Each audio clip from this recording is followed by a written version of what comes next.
Joseph Campbell created a hero with 1,000 faces, believing all protagonists embark upon a similar journey, the hero's journey. This monomyth has inspired thousands of stories that we hold near and dear to our hearts, where we watch the ordinary become the extraordinary. It is inspiring to see these characters rise to the challenge and achieve their potential, overcoming the most fantastical obstacles and the most terrifyingly human challenges. The heroes of 1,000 faces stick with us, each unique in their impact on our lives. Challenge after challenge we see them overcome, getting better each and every single day. They choose the difficult over the comfortable, not because they want to, but because it is their destiny. The impact that characters like Randall Thor, Goku, Percy Jackson, Luke Skywalker, Ezio Auditore, and Kaladin Stormblessed have had on my life is crazy to say the least. The challenges they face, moral, physical, and emotional, all these trials and tribulations compound into the person they become. Each step in the right direction brings them closer to their rebirth as an enlightened hero. Through choosing the path less traveled and confronting their inner demons, our heroes emerge with new life's purpose and the power to achieve it. So why not you? What you saw belongs to you. The story doesn't live until it is imagined in someone's mind. What does the story mean, then? It means what you want it to mean. The purpose of a storyteller is not to tell you how to think, but to give you questions to think upon. Too often, we forget that. Kaladin frowned, looking westward, back toward the war camps. They were alight now, with spears, lanterns, and candles. It means taking responsibility. The Uvara, they were happy to kill and murder, so long as they could blame the Emperor. It wasn't until they realized there was nobody to take the responsibility that they showed grief. That's one interpretation. A fine one, actually. So what is it you don't want to take responsibility for? What? People see in stories what they're looking for, my young friend. If the character who inspired you the most sat down in front of you and asked, have you started your own hero's journey? Could you answer yes? Could you fully tell them that you were doing everything in your power to achieve the life that would bring you the most happiness? There is no I can't, or it's not in my power to change that for characters who have overcome challenges much greater than ours. Each and every one of us have our own inner battles to fight. In the modern age, we are seated in the lap of comfort and instant gratification. It is too easy to consume terrible foods, lay on the couch instead of working out, and spend hours scrolling, completely distracting ourselves from finding our purpose. This makes it too easy to just roll over and accept our fates. Let's use our feelings to fuel our futures. Your biggest fears and weaknesses can be the building blocks of your future self's greatest strengths. You've got to fight against the helplessness that is forced upon you.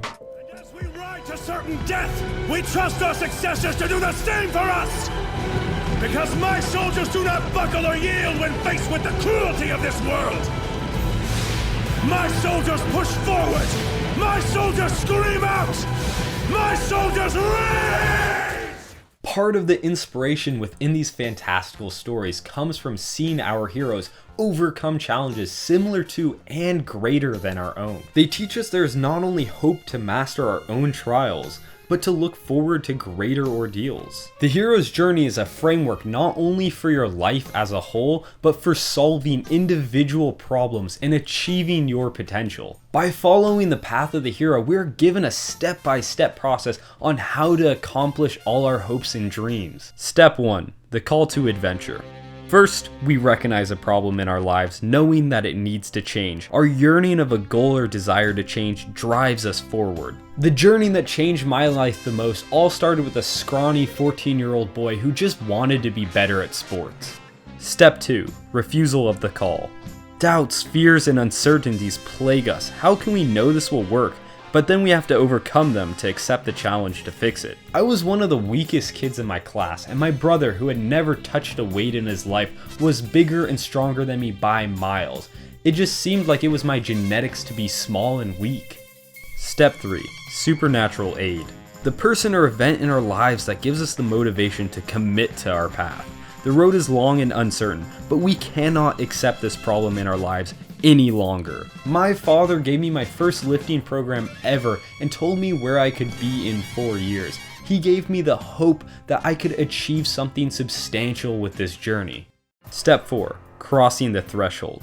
Once we start, we first have to mess up, then get better, then get better while messing up, pushing ourselves out of our comfort zone. These first steps are some of the most important. We realize we don't know what we're doing, and that's okay. When I first started, I couldn't believe how weak I was. I couldn't even bench press straight.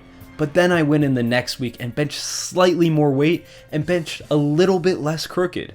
Step 5. Tests, allies, and enemies. The next step is to then learn from those more experienced than us and grow. Study the teachings of mentors. Trade knowledge with peers. Here we discover our weaknesses, build our strengths, and forge bonds with those on the same journey. For the next 4 years, my best friend and I made every mistake in the book and spent hundreds of hours learning about lifting. I got one of our other friends in the gym and shared what I knew, all while still learning and growing myself. Step 6. Approach to the inmost cave. Now experienced from our trials, we have developed our own beliefs, values, and mindset. We must look inward and forge those into iron as we approach our greatest challenge. After years of lifting, I had become the man my father had predicted so long ago. Step 7. The supreme ordeal. Here, we face our darkest hour, plunging into the abyss of our pursuit. All of our skills and experience are put to the test against the greatest obstacles yet. At this point, we have come far, and some would say done enough. In some aspects of our life, our journey will stop here, satisfied with the progress made. But in others, the true callings of our life, we shall rise to the challenge. It may all seem hopeless, but it is not important whether you vanquish your fears here, but whether you continue to fight, despite it all seeming pointless. For 2 years throughout quarantine, I used the skills learned on the battleground of the gym to combat my uncertainty, my inadequacy, and my depression. Step 8. Seizing the sword. We have transformed and emerged from battle stronger people. The personal growth and skills developed along this journey prepared us to weather the storm. Even though we still have a long ways to go, we have accepted the full burden of this journey. I proved to myself I can accomplish the impossible and even exceed my wildest expectations. Step 9. The road back.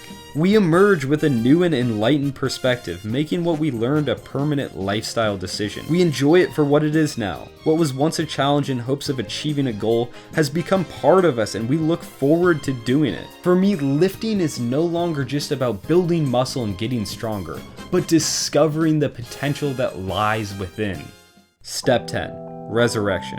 Here, we face new and old ordeals, testing our new transformed beliefs and the knowledge we've gained through our journey. Even though we face our greatest trials yet, we are veterans of this adventure with the tools to emerge victorious. The hero's journey is cyclical, and there will always be new challenges to face, but we have come a long way from where we started. I am still avidly learning and growing when it comes to lifting, but my new struggle is finding a balance between the gym and all the new pursuits I seek to explore. Step 11. Return with Elixir. The habits and skills we learned along our journey are not exclusive to just that. We can apply them all across our lives. These are the true treasures gained and will aid us on all future adventures.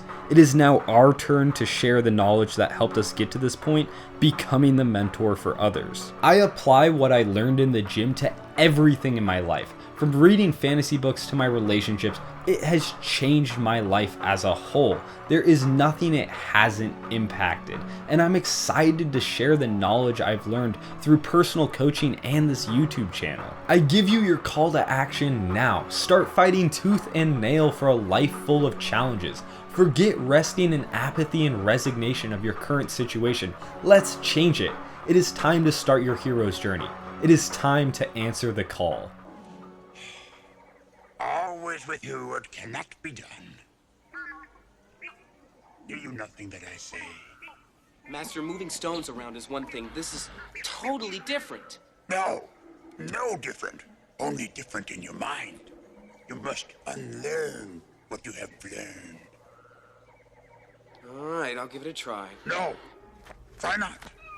Do or do not. There is no try. Just like reading a book, you're going to take these journeys each at their own pace. Each will be a different discipline and have its own unique challenges, but all will follow the same route of the hero's journey. I myself am working hard at my own personal journey. Every day I strive to push myself one step farther. I'm looking forward to sharing with you everything I've learned and am learning about bettering the mind, body, and soul. But for you to join me on this journey, you first have to try. Do not fear failure. Embrace it. Look to your inspirations. All they ever did was fail, but they never gave up in the end. Each time you fail, that means you pushed yourself to your limits. The next time you try, your only goal is to fail a little farther, over and over again. You never stop failing, but all your failures culminate into success. Some of those around you will judge you for choosing to rise higher. They'll diminish your efforts, plant doubts in your head, and try to drag you back down to the bottom. Find solace in the people who do believe in you and help them start their own hero's journey. Forge a fellowship and become greater together. Soon, we will teach you why gold rules mankind. And I promise, of those among you, only those fit for power will survive. But I am no gold. I am a red. He thinks men like me weak. He thinks me dumb, feeble, subhuman. I was not raised in palaces. I did not ride horses through meadows and eat meals of hummingbird tongues. I was forged in the bowels of this hard world, sharpened by hate, strengthened by love. Becoming the hero of your own story is a daunting task, but you have to start somewhere. Join me and together we can discover what we are truly capable of. I will share with you what I've learned so far on my journey and everything I am continuing to learn. But for now, the goal is to get you from answering the call to crossing the threshold. This means beginning and developing the consistency, discipline, and persistence to continue. Together, we will explore everything it takes to become a hero, but I believe the best way to get started and develop those traits is through exercise. Releasing alongside this video is a beginner's guide to the gym. I outline training, diet, and give you free programs to follow. It is time to take a leap of faith and become the hero of your own story.